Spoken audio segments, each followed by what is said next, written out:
Well, I managed to track down an iPad Pro with Apple Pencil and cover and also a MacBook at the local Apple store. I'm gonna head on in, take a couple pictures and stuff.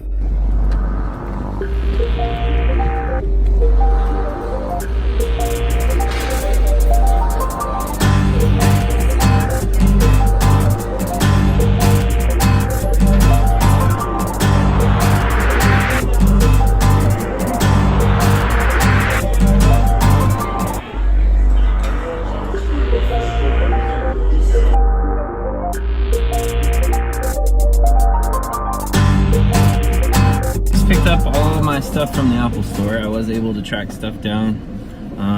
I got to play around with some stuff in the store, but I came home with my iPad Pro, the Apple Pencil.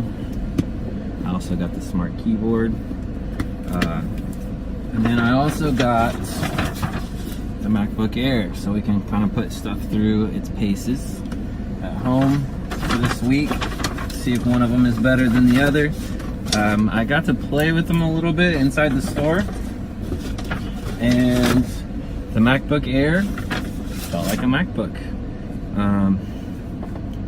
It was speedy, faster than I thought, a little heavier than I thought it was going to be, but it's still pretty light. I got to see all the colors. The gold, somebody was using it the entire time I was there, so I didn't get to use that one too much. The iPad, I knew it was going to be a tough decision between the 12-inch and the 11-inch, and I went with the 11-inch today. It was a very close decision. The 12.9-inch was really impressive. The thing that kind of kept me back from it at the moment would be reading books, and I do read books on my iPad all the time. So I'm still kind of torn, but I left with the 11-inch, and I think I'm going to be pretty satisfied.